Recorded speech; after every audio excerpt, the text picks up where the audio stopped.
En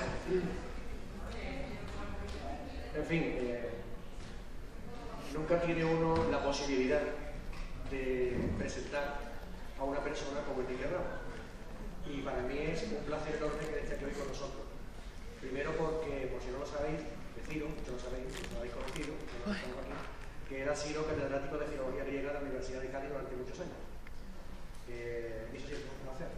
Pero aparte, yo en lo personal quiero decir que además es mi amigo y maestro, con lo cual yo me siento particularmente honrado. Porque él ha aceptado venir aquí a hablarnos de lo que es el mito. Cuando Arturo me comentó, y la persona de Luis me comentaron, vamos a hacer un ciclo sobre los mitos, nos vendría bien que viniera una persona que nos diera una introducción, una presentación general del problema del mito. ¿Se te ocurre? Pensé que bueno, pues que me enseñó a mí, la persona con la que yo empecé a meterme en este mundo. Y entonces, pues Enrique, para mí ha sido sobre todo mi maestro de siempre. Yo tenía entonces 18 añitos, llegué a la facultad y me cogió el primero, sencillamente.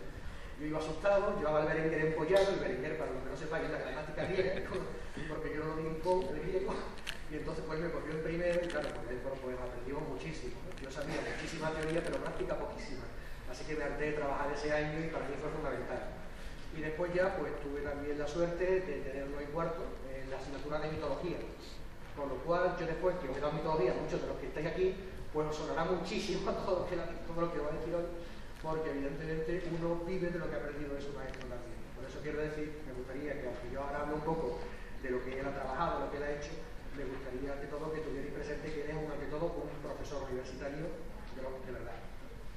Que ya, lamentablemente, o afortunadamente para él, ya no ejerce en lo que es la docencia regular, pero como estábamos comentando antes, él sigue publicando, él sigue asistiendo a congresos, él sigue dando conferencias, en fin, que es algo lo que es el día a día de lo que se está librando con la que nos está cayendo ahora, pues sigue siendo un profesor universitario. Pero bueno, como muchos no lo conocéis, pues también quiero decir algunas cosas sobre la línea que ha trabajado. Él es un hombre que ha trabajado en diversos campos, ha publicado, tiene muchísimas publicaciones, ha dirigido muchísimos proyectos de investigación, grupos de investigación, como el que ahora tenemos aquí en la Universidad de Cádiz, y él ha trabajado pues en filosofía griega, filosofía tardía, neoplatónica, sobre todo en la interpretación de los mitos griegos desde el punto de vista del gregorismo, sobre todo. Tiene muchos trabajos en esa línea. Ha trabajado también en literatura griega, en diversos géneros literarios, no solamente como teórico o como crítico, sino también como traductor. Tiene magníficas traducciones de los clásicos de la literatura griega, de la tragedia. Tiene, por ejemplo, la traducción de Esquilo en la Alianza Editorial. Ha traducido también a Eurípides. Tiene la traducción pues, del Fedón, por ejemplo, de la apología de Sócrates, en Alma Mater. En fin, como podéis ver, no paramos. Y lo último, así que os puedo comentar también que él ha dirigido varios proyectos de investigación, concretamente aquí con nosotros. Se encargó conmigo, con Javier, con muchos de los que estamos aquí, de la traducción y la repetición y recopilación de fragmentos del Contra-Cristiano de Porfirio, que realmente ha sido un trabajo apasionante. Y ya, desde que está en Sevilla, que yo no le perdí nunca la pista, pues ha tenido el mérito de hacer una edición moderna, comentada, traducida, nada menos que del léxico de terminología retórica griega, que es un trabajo realmente terrible, un trabajo arduo, y ya un compañero de la Universidad de Sevilla pues lo ha hecho. Por lo cual ya podemos decir que el Ernesti, que es el clásico, pues queda un poquito desfasado. En fin, esto simplemente lo digo, me permití un poco, y sobre este también curricular, porque sé que muchos no sois filólogos y no conocéis tampoco su trayectoria. Pero sobre todo quiero que deis con la imagen personal, que yo quiero dar como quiero transmitido como alumno y amigo suyo que soy, que tenéis ante vosotros un verdadero profesor universitario, que va a hablar hoy de lo que una de las cosas que más sabe, que es un campo de especialidad, que es el de la mitología griega. Así que feliz. Muchísimas gracias, Javier. Bueno, la verdad es que la presentación se le da una amiga, se nota, y un discípulo que siempre ha estado conmigo, es un magnífico profesor del cual me siento. Y bueno, para mí este acto pues tiene una verdadera importancia, porque yo hace 9 años así que salí aquí de esta cátedra para irme a seguir una filología clásica. La verdad que tengo unos gratos recuerdos de esta facultad y de los compañeros, también, de todos los compañeros, y también es un día especial. Y por supuesto le das gracias a los organizadores, de Zoom, de los compañeros del departamento de área, que me permiten pues, volver a este estrado donde está también muchísimas veces sentado, unas veces como conferenciante, otras veces como cargos institucionales, pero en fin, la verdad que no me es ajeno cuando nos sentamos a la derecha y a la izquierda el protocolo que se debe seguir en estos actos académicos.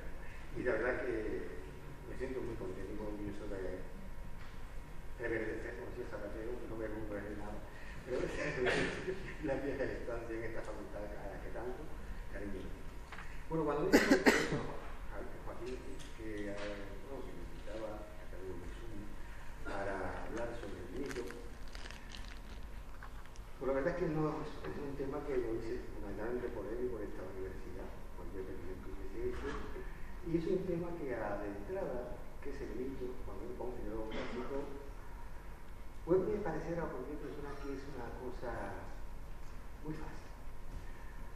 Pero lo vamos a ver desde el punto de vista filológico y griego. Como sabes, en Grecia todas las manifestaciones de la vida, el arte, la literatura, la vida cotidiana, la moralidad, el deporte, todo está impregnado de religión y sobre todo está impregnado de mitología. No hay faceta alguna en la vida griega ni en la nuestra, tenemos los mitos, el mito es intemporal, está en todas las culturas, pero en Grecia impregna todo, el arte, la literatura, la filosofía y la ética. Es una marca, por tanto, esencial de la vida griega. Es, como vosotros sabéis, dentro de la filología clásica, quizás el terreno que más interés despierta fuera de la filología clásica, a los que no son filólogos clásicos. Sin embargo, curiosamente, el conocer lo nuestro de los filólogos clásicos es el que proporcionalmente a la investigación se le dedica menos por parte de los filólogos clásicos. Aquí se ha dado algunas encuestas de la filología, de las funciones, etcétera. Bibliografía de todos los años se publica en el mundo sobre cualquier área de filología griega, lengua, literatura, sintaxis, lo que sea, y la mitología era el campo más reducido a lo que, digamos, nos dedicamos. Y sin embargo, el que más atrae al público. Cuando se habla de Grecia, mitología, arte, es el mito como piensa Grecia. Porque Grecia es el paradigma indudablemente. El problema, digo, que existe sobre el mito es el de la incomprensión, sobre el fenómeno mítico. Porque, como sabéis, muchas veces se emplea el término mito indistintamente en confusión con cuento, leyenda, etc. Y el mito es algo totalmente distinto. Como vamos a ver. El mito pasado es ese problema por tres enclaves cruciales que le atacaron y le han infravalorado. Uno fue, por supuesto, ya en la propia Grecia, cuando los intelectuales, me refiero aquí a partir del siglo VII-VI a.C., surge la filosofía, los intelectuales griegos empezaron a criticar el concepto de mito, y empezaron a darle más importancia al logos, a la razón. Entonces los filósofos lográticos, bastantes de ellos, empezaron ya, Xenófanes por ejemplo, Heráclito, bastante de ellos, empezaron ya a poner en tela de juicio ese, digamos, relato tradicional que se le ha transmitido a través de los padres, de la familia, que se ha visto en la familia, y que ellos ponen en tela de juicio esos mitos, ¿no? Ese fue el primer ataque. El segundo ataque lo sufre a través del cristianismo. Cuando el cristianismo a partir de Constantino se impone al siglo I, pues todos los relatos de la religión que iban a externa, a apartar, ellos dicen que no son relatos religiosos y que son cuentos, leyendas, y se engloba dentro del mito como algo descalificativo. Ya el cristianismo también lo arropa a la mitología antigua. Y el tercer ataque es a partir del siglo XVIII, cuando con la ilustración y la última tendencia incluso del estructuralismo aplicado a la mitología, también empiezan a variar lo que es el mito en sí. Incluso os digo que hasta el siglo XX ha habido intelectuales y filólogos que se han justificado con escribir libros de mitología. Ya desde el primer libro de mitología del Renacimiento, el libro de Boccaccio, la genealogía de los dioses paganos, pues él tiene las primeras páginas que hacen una auténtica profesión de fe cristiana para justificar que va a recoger las leyendas y que no es dudoso de elegir, para que él va a recoger las leyendas antiguas y hace una profesión de fe. Después, por ejemplo, otro investigador, Andrew Rand, escribe que él es creyente, le parece interesante el libro de mitología, y entonces él dice que es que en el mundo antiguo Dios era investido de una crónica escandalosa como son los mitos. Bueno, con esa perspectiva, lógicamente, no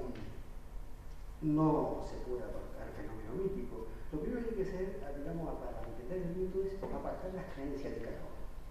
Porque yo no tenemos cristianos, musulmanes, chiitas, o lo que sea, y quitarlo, la mentalidad religiosa que tiene. Hay que apartar la mentalidad de cada uno sobre el fenómeno mítico.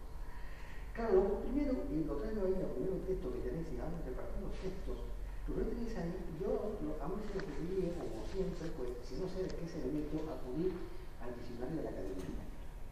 Esta definición que fue una artista recogida en internet, el avance de la 23ª edición de 2011, se nos decía, es mejor que la que antiguamente se manejaba, que decía que los mitos eran historias sobre los dioses y héroes de la gentilidad, y tú acudías a gentilidad y te decía falsa religión que profesan los idólatras. O sea, lo ponía para ir, digamos, a todos lo que fuesen religiones que no fuesen cristianas.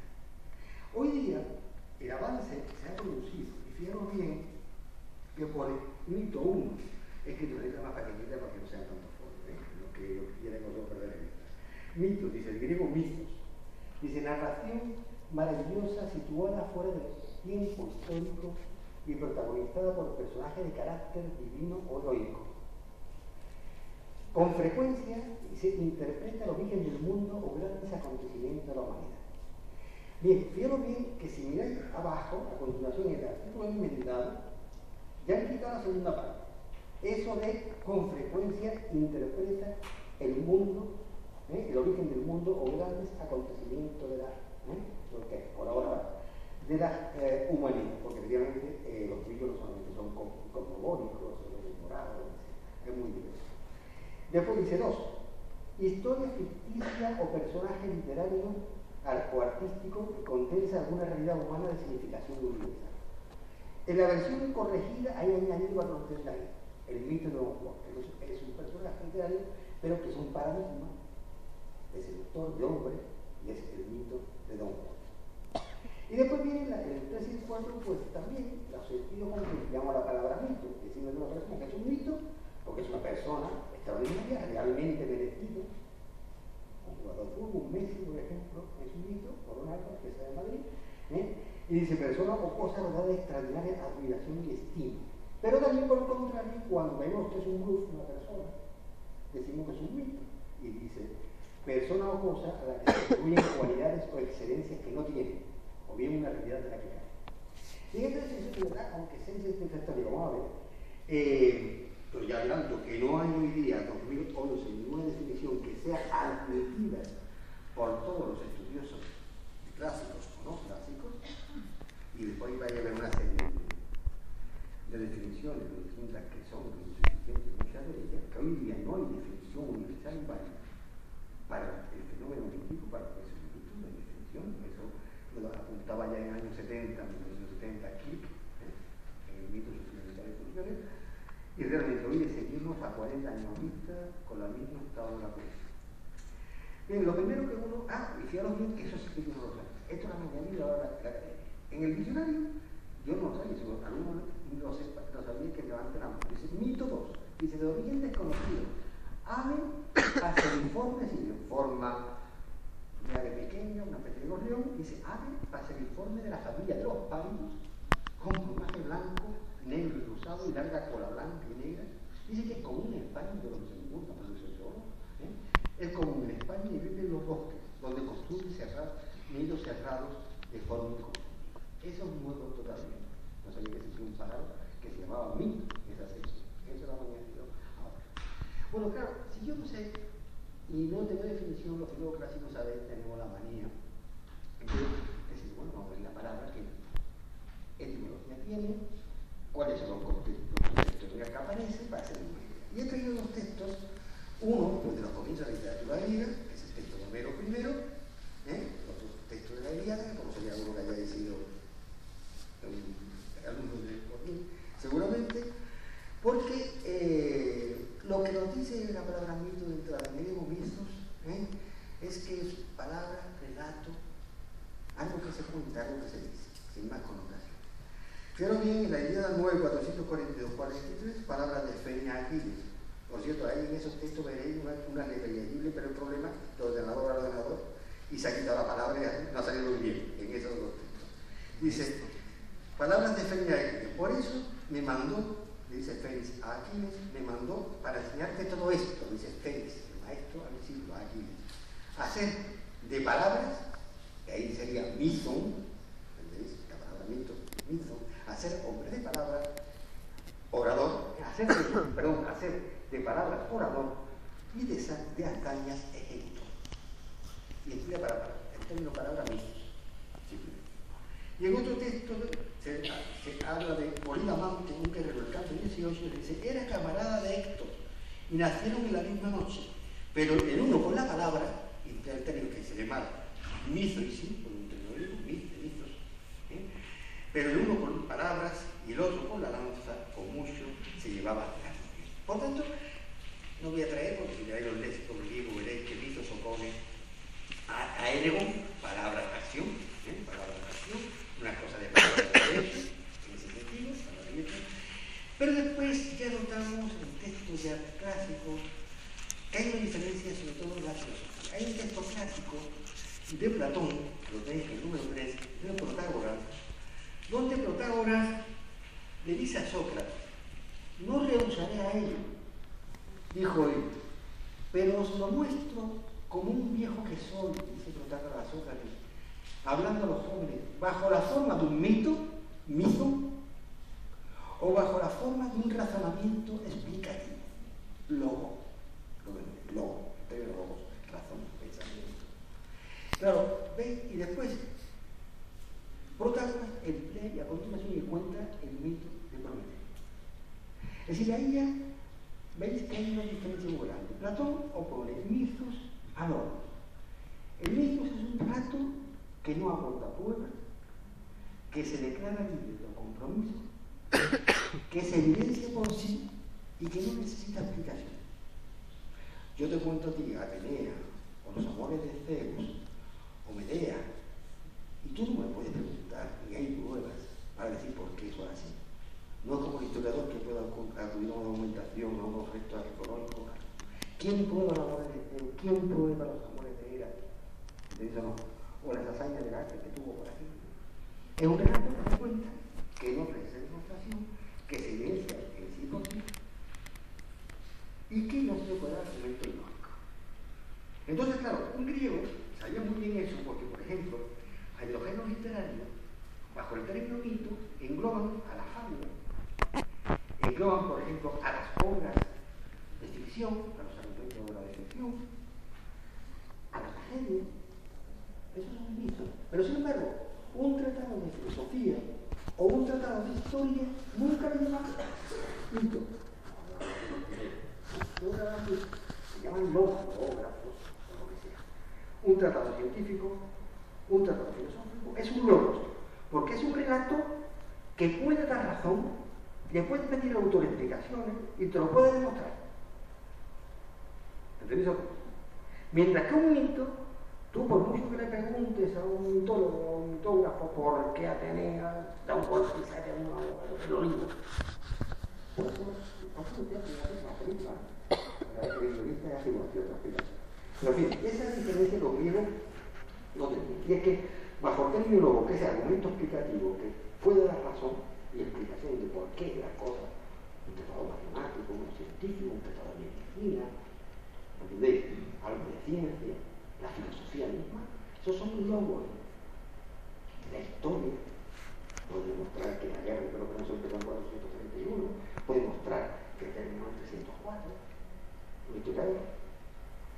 Esos son logos. Algún relato que se cuenta, pero que no puede demostrarse, que porque es así, esos son mitos. Los remedios, las fábulas, los cuentos, los argumentos de las obras teatrales, los mitos.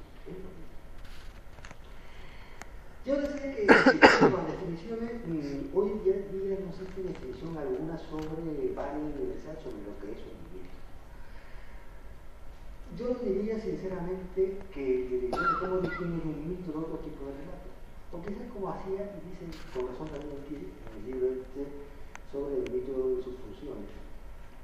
Y es que mira, si a ti te cuentan algo, y ese algo se te enraiza en la vida, te da sentido a la vida, te explica el cosmos, te explica las instituciones, te da un valor ético, es decir, se enraiza en tu vida, y tú te lo enraizas en tu vida, es un mito. Es decir, es como quien lee hoy día en el Antiguo Testamento del Evangelio. Si es una persona creyente, la vida de Cristo será maravillosa, demostrativa de una moral, he dicho los fundamentos de una moral, de una toma de posesión ante el mundo. Tenemos las catedrales, tenemos el arte, la Semana Santa, tenemos... Eso es creer.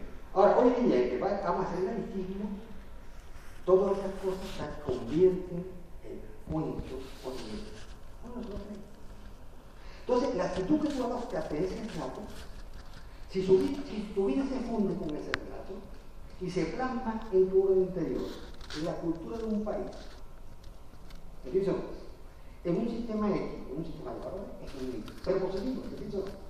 Ahora, si eso pasa, y pasó con el tiempo, los cristianos se convirtió en cuento para nosotros.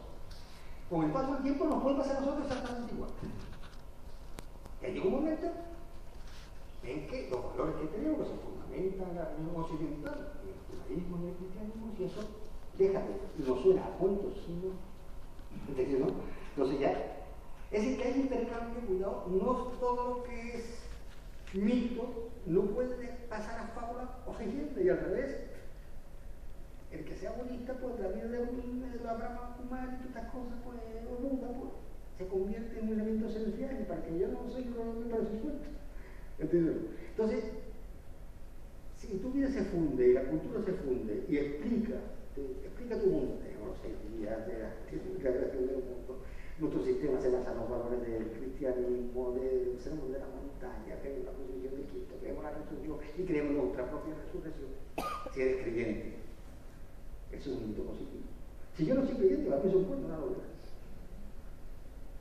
Es un noble cuento de Cristo. Bueno, ya sale todo lo que eso, yo creo que tiene razón crítica. Claro, entonces, no hay una definición hoy día. Ahí tenéis, yo contrario alguna que la tengáis ahí, varias definiciones, de que voy a detenerme en ellas mucho, porque que la tenéis ahí por escrito. Y la primera, pues, es de un historiador de las religiones, de Mestre Arial, que murió a unos 20 años, quizás los primeros años de Mestre Arial, donde ya se nota ahí, el número 4, dice ensayo, él no llama definición, ensayo de una definición de mito. Bueno, perdón, pero veis, ¿qué definición abarca? Pues 20 líneas.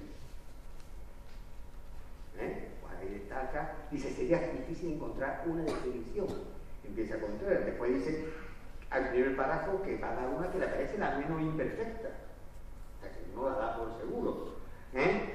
Y después dice la menos imperfecta por ser la más amplia, claro.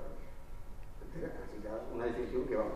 Dice que es un relato más o menos que ha tenido lugar en un tiempo primordial, tenía, ¿no? Tanto nacimiento de los olivos en el año 6 a.C. o 10 después de Cristo, los tiempos de los comienzos de los orígenes, que ocurre en el tiempo primordial, el tiempo fabuloso de los comienzos. Dice, de hecho, de otro modo, el mito cuenta cómo, gracias a la hazaña de los seres sobrenaturales, una realidad ha venido a la existencia. Sea esta una realidad total, el cosmos, la cosmogonía teórica, por ejemplo, o la de Génesis, como una realidad muy aparte. Una realidad del cosmos, o solamente un fragmento, puede ser una isla, una especie de vegetal, por ejemplo, el jacinto, la flor del jacinto, pues, escrito por Apolo, por el disco, tal, jugándose de su sangre, nació el jacinto, un comportamiento humano, nuestra ética, que sale los cristianos, y el mundo antiguo de una institución, por ejemplo, el mundo antiguo de Areópago, cuando Atenea decide con su voto de calidad como presidente del tribunal absorber a Orestes en el monte de Ares, y fue la primera sesión, digamos, del Senado, en nuestros tiempos modernos, del Areópago, el monte de Ares, en el mundo antiguo, bueno, está en el kilo, en la segunda nivel, y es la explicación que ellos daban para que él dice, instituiré esta institución para siempre, y que nunca sea dañada. Ahí podríamos meter muchas connotaciones de la época de por qué se decía esto, el tipo de pensamiento político de puede ser que es una institución. Después viene a decir que los personajes son sobrenaturales, que la difusión de los salados en el mundo, dice, y la que hace, y le hace tal como iría, si explica el mundo, dice, más aún que el hombre, que es lo que es hoy, un ser mortal, sexuado y cultural, a consecuencia de la intervención de los seres sobrenaturales. Esto es un intento más amplio, pues yo he destacado lo que me parecía más llamativo para no perder mucho tiempo. Ese es el punto de vista de un historiador de las religiones, el de Mircea Eliade, que murió en 1986, en 1986. Sin embargo, si me voy a un historiador de las religiones y cojo, por ejemplo, a antropólogos, que son las definiciones del número 5, de Malinowski, que murió, murió en la Segunda Guerra Mundial, en el año 40, me parece recordar. Pues este hombre lo ve desde un punto de vista antropológico.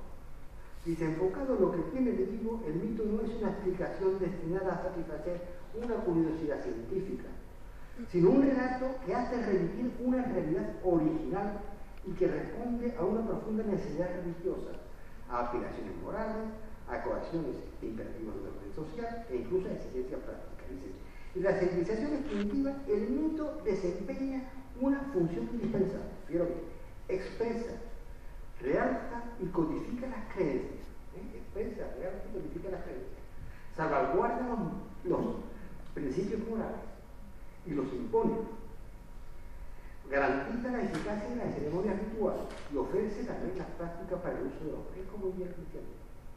La cena justifica la Eucaristía, el bautismo se justifica con los bautizos. Entonces, la moral nuestra se implica como los 10 mandamientos en orden de la montaña, los que imponen el poder. Lo que hace es realzar, codificar las normas de comportamiento, explicación del mundo, y nos sirve para entender el mundo y nuestro sistema de valores. Y nos impone unos valores. Eso es el punto de vista, de un antropólogo. Si os vais al número 6, hay una definición, la verdad, muy mala, de precisamente quizás el mejor manualito, manual escolar que se ha escrito sobre mitología griega, que está súper agotado desde los años 70, que siempre lo recomendamos a los profesores, pero que como se aprende de fotocopia o se PDF ya no tiene acceso. Estaba publicado aquí en España por Clavo y era el mejor manual de mitología en español, que es la mitología griega, la mitología de edición francesa, que dice, uno de ellos designa una imagen, un símbolo de una realidad que sería de todas formas inefable.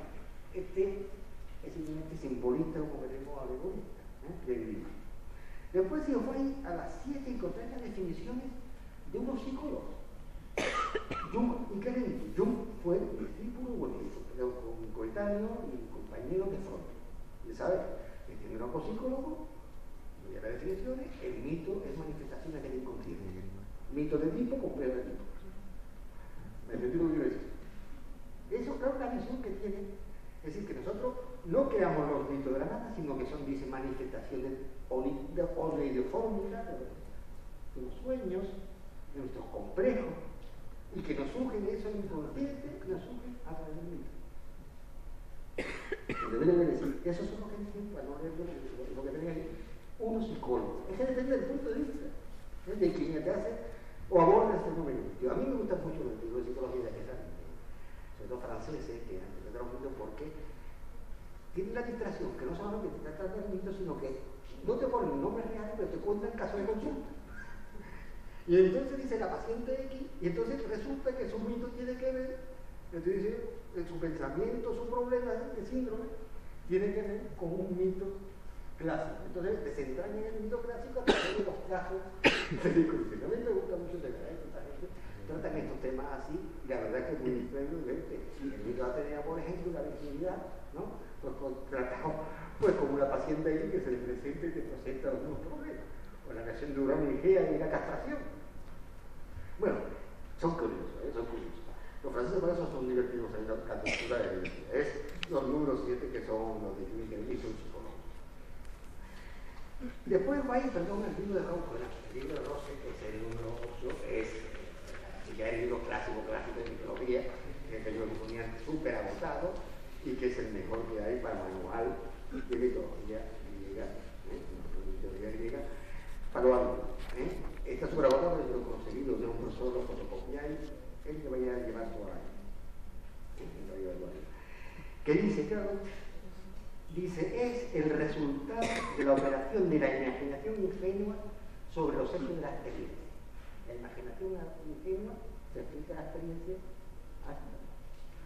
tal como lo dice.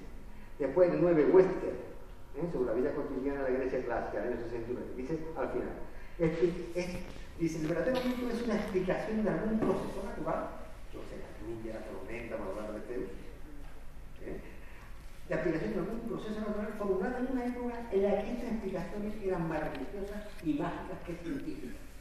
O sea, era pre-científica, pre-lógica. Entonces la gente, para explicar el mundo, obviamente uno no tenía... Es la infancia del mundo, los barrosos del mundo. Se le había siempre enseñado la razón. Ya digo, los extraordinarios que todos vivimos y no hay cultura sin mito. O sea, por eso hay que entender. Después hay otro, y es que es un gran, digamos, mitólogo y un predicador de la griega, me parece que soy Burker, en la estructura de historia de la mitología ritual, del año 69, dice, después de tanto trabajo, ¿qué con cosas buenas? No tiene nada que ver.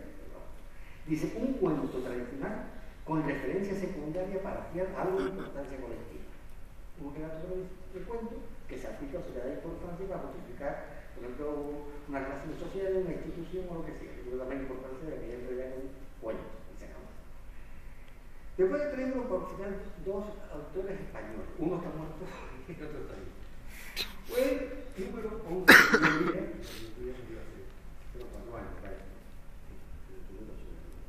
Bueno, esta definición la publicó en varias cosas, en varios sitios, la misma. Por eso tenía ahí mitos sabe cuento, después mitología clásica suyo, por cierto. No lo recomiendo, la mitología clásica es intraducible, está escrito que una cosa horrorosa. Aunque lo veáis ahí, de verdad, eso para usar, no para estudiar. Bueno, eso lo sabéis cómo. Que dice en varias ocasiones a lo largo de su vida académica, este mito, con un paréntesis, igual a leyenda en sentido amplio, es todo relato de sucesos que son inciertos e incomprobables, es verdad, incomprobables, pero sobre los cuales existe una tradición que los presenta como realmente acaecidos, inciertos, incomprobables, pero que otra gente lo cuenta como cosas sucedidas. Y la última que tenéis, que son dos, pero de una persona, es de Carlos García Gual, de los que están ahora mismo, digamos, de estos dos, pues el único que está dando clases, en la Universidad Complutense de Madrid, donde él publicó hace unos años, en los 22, una introducción a la mitología griega, un librito pequeñito, María Lanza, y después 7 años más tarde publicó, bueno, muchas publicaciones sobre novelas, pero yo hubo de definición de mitos. Y después 7 años más tarde, un libro que yo tengo, es Diccionario de Mitos, de Barcelona, del año 97, publicó la misma definición, pero cambió algo, que es una tontería, pero para que veáis que la gente a veces, pues, no guardaría la definición ordenador o le pareció esta segunda más perfecta. En la primera fila dice, el mito es un relato tradicional que refiere la actuación memorable y ejemplar de unos personajes extraordinarios en un tiempo prestigioso y lejano. Pero la segunda es igual, pero añade cambio. Dice, mito es un relato tradicional, hay que seguirlo igual, que refiere a la actuación memorable y paradigmática, yo creo que parecería más justo lo de paradigmático, ejemplar, simplemente eso, y de una figura extraordinaria que parecía que había que añadir héroes y dioses en un tiempo prestigioso, y en vez de lejano, esencial. ¿Veis que por eso hoy día ya digo que tenéis definiciones por curiosidad muchísimas y que hoy día se está de acuerdo en que no es una definición única, válida y universal, y que muchas de las definiciones obviamente dependen de que lo haya con un psicólogo, un ritualista, un antropólogo, un filólogo clásico o lo que sea. No sé, hay ninguna definición. Y el diccionario de la academia mejorado, para cómo estaba. Porque el diccionario de la academia dice que los mitos de propios de las religiones erróneas y falsas, vamos. Lo va todo eso que dice. Por eso el número 2, ahí, por el puesto, ya tiene definición, pues algunos rasgos que más o menos en común la gente les reconoce, sin ser una definición. Pero eso, sin ser una definición. He puesto, se trata de un relato serio, claro, es decir, un cuento o una novela no tiene un propósito más allá del deleitar, del entretener.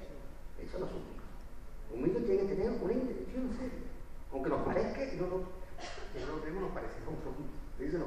Pero el literato tiene que tener un propósito más serio. Se trata de un relato serio, revelador, que revela algo, que se refiere a lo esencial del hombre, de su entorno, de sus formalizaciones culturales.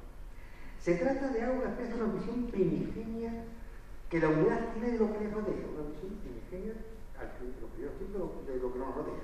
Un modo de explicarse el mundo sin acudir a la razón, tal y como la concebimos hoy, o con una explicación científica.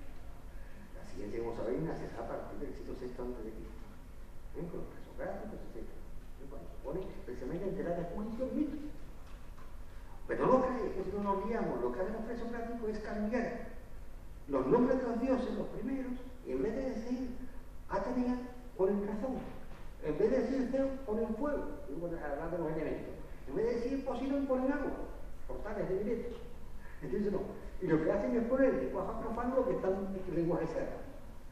Pero ha habido demostraciones, que si no nos olvidamos, un autor como Comfort, que demostró hace muchos años en el libro que tiene precioso, de cómo los esquemas de los primeros científicos griegos y filósofos griegos responden a los esquemas mentales que tiene la mitología, las primeras mitologías. Y era sustituir lo sagrado por el lenguaje profano.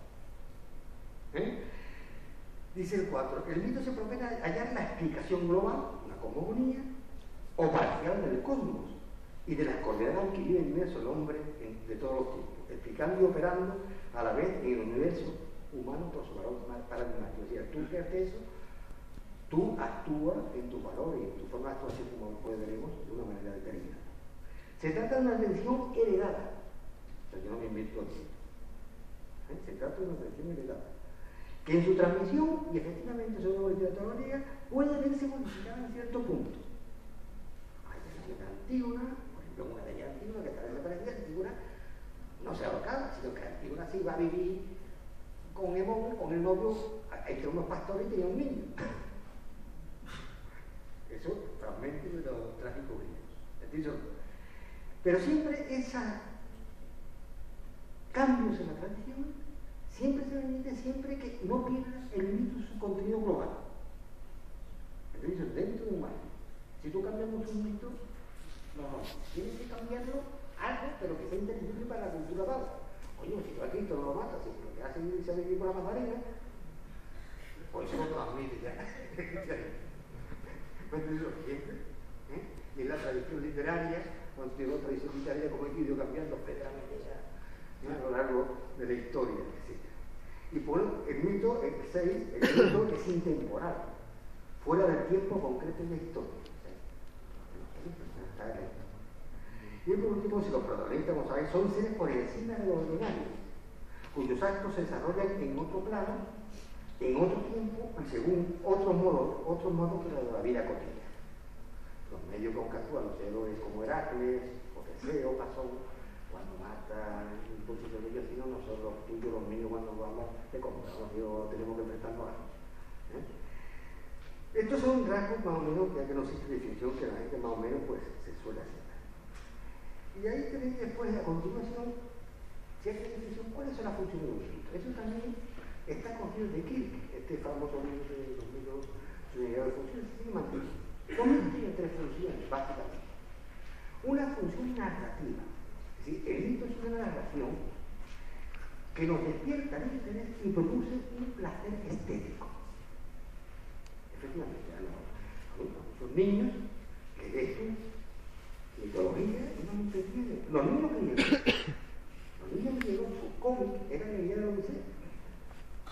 ¿Por qué? Porque encontraba allí las batallas, los golpes, esto y lo otro, un aventurero marino que se iba, que hacía los moscos. Entonces, como los niños griegos se aprendían de memoria la idea de la Odisea. Hay un papiro del siglo III a.C., en la cual una madre le va a preguntar al maestro como marino y dice: muy bien, va por cantos esto. Ellos aprenden a escribir y a leer sobre los textos de Homero. Entonces el mundo místico de Homero forma parte de ello, por eso no está presente en todas las culturas, obviamente no es eso. Pero en fin, tiene una función narrativa, es decir, produce un placer estético la narración. Después tiene una función cooperativa. Por ejemplo, yo qué sé, garantiza los ciclos de la naturaleza. Por ejemplo, el mito de Séfone, los misterios de Dios están relacionados. Cuando Perséfone es raptada por Hades, se pone triste, y vienen los tiempos malos, las lluvias, el otoño, el invierno, etc. Cuando recobra porque llega al pasto con hambre, que vive medio año con su tractor y medio año con su madre, la recupera y ya está alegre en la primavera. ¿Me entiendes? O para nosotros una Navidad. Aunque proceda de Mitra, no meto el 24 de diciembre, la fiesta del sol más antigua, pero para nosotros significa la Navidad, es la que es que, bueno, en los libros de Mercenaria, por ejemplo, el mito del eterno retorno, efectivamente el hombre tiene la conciencia de que el año empieza como si hagan al uno con fuerza y conforme pasa el tiempo se va degradando. Y si no hay un momento en que se restituye ese vigor, perece el dinero. Y son los mitos de regeneración. Se ponen en esas fichas, con el solsticio, etc. Yo qué sé, puede ser que una operativa que te explique, por ejemplo, son las comuniones órficas, las comuniones de Siodo, todas estas cosas en el mundo.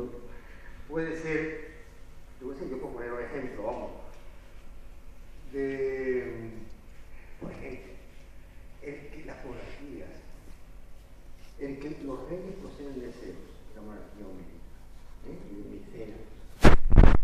¿Qué poseen deseos? Es decir, entre los antiguos, cuando en época del predemocrática, pre-oligarquía, etc., que era más importante era aquel rey cuyo origen estuviese más cerca de Zeus, que su descendencia ascendiera a Zeus, eso lo dijo desde Zeus.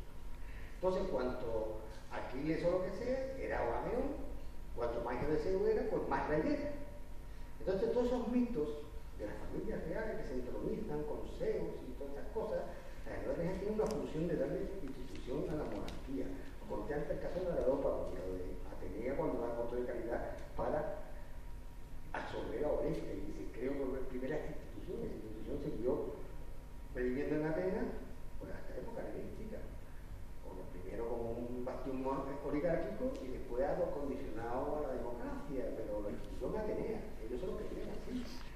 Puede ser, por ejemplo, la Eucaristía con la última cena, la función operativa, el bautismo. Puede ser, por ejemplo, que nosotros nos explique el origen del trabajo y del dolor, y del país con dolor, el mito de Adán y Eva. O puede ser que nos explique el origen del fuego, del sacrificio animal, de la figura de la mujer, porque estoy Pandora. Entonces nos va explicando coordenadas, lo que vivimos pensando. Yo me sé, hay un equilibrio o de por la agricultura. Hay una función espiritual, hay cooperativa. Y después, pues, la función explicativa, la última puede ser como esto también, como y a veces de la flor, de la araña, a la vez. La sibila, el laurel, Dafne, el olivo, Atenea, es decir, de los más diversos campos. Estas tres funciones son lo que hoy día se admite con el oficio. Ahora lo que me gustaría decir una cosa. A nosotros, ya decía que la distinción entre mito, cuento, leyenda o saga, lo que quiera, para una persona que depende de la actitud que adopte. Y voy a contar una cosa que es real. Un gobernador británico en la Polinesia, allí en 1855, que lo mandó su graciosa majestad, no tenía todo sitio, mandó a Nueva Delhi, lo mandó a Nueva Zelanda, y escribió un libro. Claro, el pobre señor, pues buen señor, seguro que su beneficio económico lo sacó siendo gobernador allí en la Polinesia, de su graciosa majestad, yo, Grey. Pues ese señor cuenta en su libro sobre el que llegó a la Nueva Zelanda, no sabe qué idioma, como es lógico, sí, podía informarse, que no tuvo más ningún interés y se presentó allí sin saber el idioma. Y aunque tenía, digamos, intérpretes, los intérpretes se lo traducían en inglés, pero como el lenguaje de sus súbditos contenía muchas referencias e imágenes y alusiones a relatos de tipo mítico, él se quedaba. ¿Entiendes? Es como un cristiano, como a un no cristiano, y eso sí, mira, con toda la hora de laicismo, levanto la zona. Pero por lo menos, ya para muchos, desgraciadamente, la educación, los niños, tú le hablas de Hechos Antiguos, Nuevo Testamento, y que no, o sea, sabéis que no, porque sabéis que no está por ahí. Esos son nuestros esquemas míticos de comportamiento. Bueno, entonces este señor, aunque tenía interés, se daba cuenta de que tampoco seguía sin entenderlo. Y entonces él se puso a estudiar mitología de aquellos súbditos. Y escribió un libro que es Mitología de la Polinesia.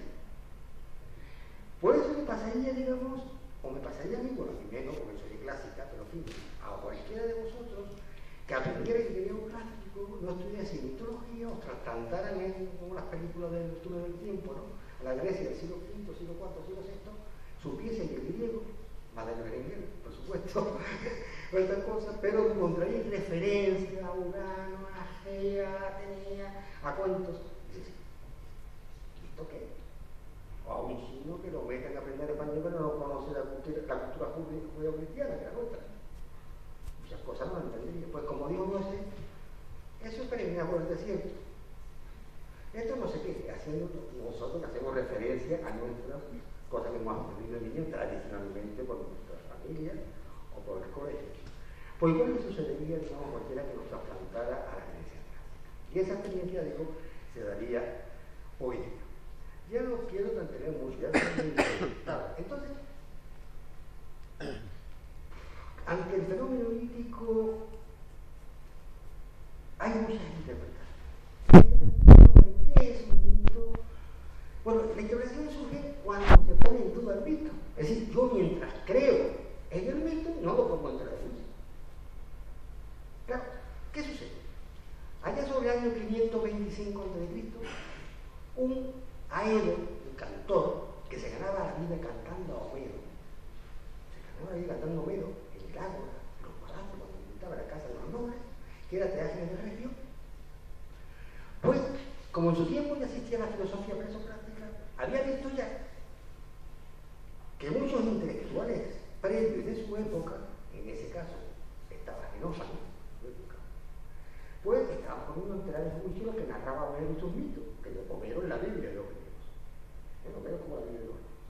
Entonces, viendo que los intelectuales de su época estaban poniendo a enterar en juicio los mitos del lado, entonces escribe una primera obra que se ha perdido, pero fue la primera obra de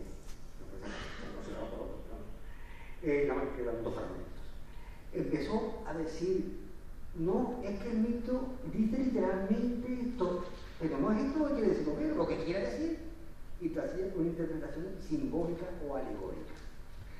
Homero cuando habla de Zeus no está hablando de Zeus, está hablando del suelo del lago. Homero cuando habla de Posidón no está hablando de Posidón, está hablando del agua. Homero cuando habla de Atenea, que son los fragmentos, está hablando de la Atenea, ¿no? Como el casco y el carinero, parece, está hablando de la razón. Cuando está hablando de Hermes también está hablando de la razón. Entonces, y empieza a hacer equivalencia. Posidón era agua, Zeus el fuego, era aire. Claro, es que si no nos liamos. Así incluso tiene el tío de la barbaridad. Desde 5 millones que eran la pieza y que tenían imitado a ellos. Que los 4 elementos de los presocráticos, pues ya lo han dicho, ¿verdad? Que lo que había dicho Tana de Mileto, que el principio era el agua, lo ha dicho Homero, que pone el verso de Homero. Que si otro decía que era el aire, oye, ahí está el texto de Homero. Y así surgió la teoría o corriente alegórica simbólica que ve que el mito hay que alegorizarlo, simbolizarlo a partir de ahí. Es siglo VI, final de época de Cambises, final del siglo VI. Eso llega hasta hoy. Esa corriente llega hasta hoy y seguirá. Que es una imagen o un símbolo de una realidad que seguiría de otro modo inexpresado. También el mundo griego, cuando no acudieron a esto, pues dijeron, esto tampoco es tan por ejemplo, fue la figura de Paréfato, la pseudo racionalización, que esto decía que los mitos eran un discípulo de Aristóteles, y estamos por la razón, que era hecho de la vida cotidiana, transformado en cuento o leyenda por cuestiones de la tradición.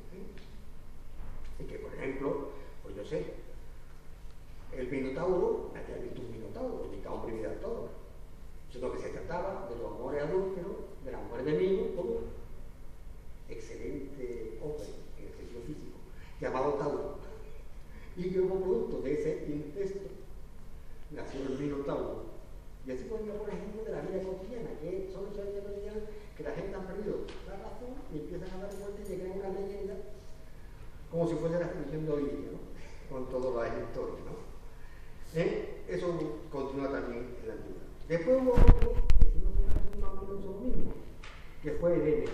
Este todavía fue más curioso, porque este en el siglo IV dijo que había llegado a una isla que se llama Panquea, y que allí había encontrado en esa isla acordaros de la columna de Trajano en Roma. Había encontrado una gran columna, estela, donde estaban relatadas todas las mitologías, representadas todos los dioses, grabados con sus historias, y que eran simplemente reyes divinizados. Claro, él había visto a Alejandro Magno, que era un señor de carne y hueso, en la época, era un señor de carne y hueso, que coge y lo diviniza, Augusto. Entonces, bueno, lo que no ha podido pasar esto antes, que aquí imperaba una monarquía sagrada, esta señora, Atenea sería una reina belicosa, ¿entiendes lo curioso? Efecto uno que inventaron el fuego, cosas así, pero que todos reyes o personas reales, y que al final de su vida han resultado inmortalizados, como los santos, vamos. No diría que hacen santos y no se les estaba llevando. ¿Entendéis? Entonces, fue el bebelismo. Ya después de estas corrientes que son las antiguas, pues ya se crearon otras más curiosas. Por ejemplo, esta muy curiosa en el 19 fue el astralismo, que fue decir, todos los mitos encubren los astros, apariencia de los astros, recogido de los astros, fases lunares, todo referente a los astros. Bueno, y ahí, por ejemplo, vamos a terminar ya, podría seguir, no, pero no voy a decir. Pero, por ejemplo, el caso de Edipo, que ahí sí que resulta ya, cuando digo, esta integración cuando era es para las 3 de la mañana con un whisky y te fuma los coros y te queda vivir en interpretación. Porque resulta que según Jeremías o Sainz, y eso, el famoso principal léxico griego de la griega, que es el Roser de la griega, así, pues ahí esto está lleno porque fue la época de astralismo, donde se reducen los mitos a cosas de épocas. Y entonces lo voy a resumir por fíjate.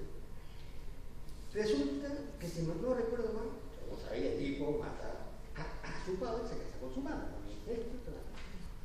Pues resulta que Edipo es el día que mata a su padre Layo, que es la noche, porque relacionaba la palabra noche con Daios, una palabra sánscrita que significa oscuridad, es la noche, mata la noche, y se une a la aurora, que es Yocasta. Porque, de verdad que sí, Yocasta, si ves el primer término, significa ion violeta, y sería el color violáceo del alma. Entonces, yo me quedo cuando leí mi época, y después me interesé en el mito de Río, ya transformada en vaca, perseguida por el tábano, eso se convierte en el recorrido de la luna. Con las vacas, claro. Yo digo que esta cosa se te ocurre muy bien a esas horas, no sé, nosotros que estás examinando, hacerlo una guateca como menos, ¿no? Pero que eso en las transmisión, eso fue propio del siglo. Hoy día prácticamente está deshecho. Pero lo que pasa es que el principal material de literatura, que es el rostro léxico, está surgiendo menos. Ya te digo resulta así. El día que mata a la noche, el padre, y se une a la hora para nacer, claro, que lo diría. Bueno, son cosas no saben. Esto sí que hay que ponerle fe para que vean ciertas cosas. Creo que yo. Después han subido otros más modernamente el ritualismo, que es que todo mito contiene un final. El mito de Adón, los principales. Demeter, el Zeus, en eso, igual que todo eso de sí. O por ejemplo, el mito de Edipo, ya que hay una autora francesa que allá en los años 50 del siglo pasado, ya que es del siglo pasado, publicó un libro que se llama, de todo el siglo, Edipo, la leyenda del conquistador. Entonces, ella resume todo el mito explicando. En ese mito de Edipo, lo que se resume es las dos posibilidades que se tenían en aquella época de acceder al poder. Es decir, si tú querías ser rey, es porque matabas al rey, o porque si ya había muerto, te casabas con la viuda. ¿Me entendés lo que le digo? Y entonces ella decía, como ritualista, en el curso, un libro, que simplemente manifiesta pues, la dualidad de cómo se puede acceder al poder. O bien mata al rey anterior, caso del año, o o bien de casa con la reina Virgo, que es lo que hizo, que era su madre, que hay otro tema, que sería, eso es el igualismo. Después ya, claro, los psicologistas, ya saben, casos clínicos, comparación con mitología, hay muchos, como son son todo el inconsciente, Freud, Juncker, Engels, Wittgenstein, los franceses son muy dados ahí. Y eso, si miráis cosas de mitología, es la vida, la historia antigua, la parte, sería tu historia antigua, te resuelve, todo te va por el inconsciente. Todo te va por el inconsciente, complejo, etc. Y por último surgió, pero nada resultado, fue todo estructuralismo. Pasó por la lingüística, hay una tendencia que nos refiero a aquella época. Los estructuralistas surgen aplicando los mitos a través de Levi-Strauss. Esta gente ya no se ve en el relato, sino yo qué sé. Levi-Strauss, por ejemplo, en el libro suyo de antropología estructural, le hizo mucho daño. Porque él explicaba el método, y si tú te lees el mito, supongamos que el mito de Edipo me coge esta parte. Entonces yo este mito lo voy leyendo y conforme lo voy leyendo por unidades de contenido, lo resumo en la mínima palabra posible y lo escribo en una ficha. Voy leyendo y lo resumo. Y al final cuando hago otra fichita, las ordeno. Entonces me parece recordar que él la agrupaba, que hace de relaciones. Entonces la agrupaba toda una secuencia que era resumido en que se mostraba que infravaloración del parentesco, sobre la valoración del parentesco, como también por el Castelamaro, ¿vale? Y te iba haciendo 4 columnas. Y entonces, claro, después de leerte, eso del castellano, todo ese sistema, te lees y te llega a la conclusión que eso hizo mucho daño, a que el mito de Edipo encubre el dilema del ser humano sobre si nosotros nacemos de 2, hombre y mujer, o somos de uno autóctonos, que hemos nacido de la tierra. Eso es lo que se mueve esto en el análisis de ese hizo primero. Claro, ¿por qué dice nació de la tierra?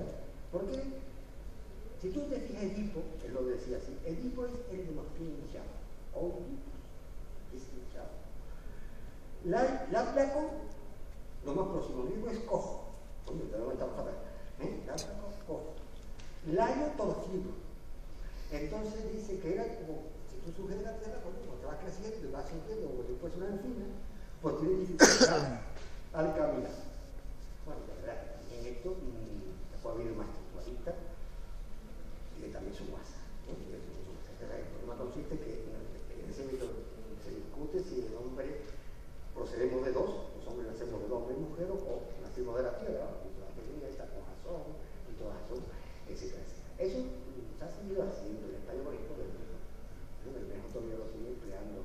En Francia también, en Bernard Piderne, algunos mitos, bueno, Prometeo y eso han resultado, que ya ha dado un ministro de esto fallido. Pero eso es lo que hay hoy día. Nosotros no hemos dejado ya lo que hemos hecho simplemente dedicarnos a la integración y transmisión mítica y a recopilar la vida. Pero yo creo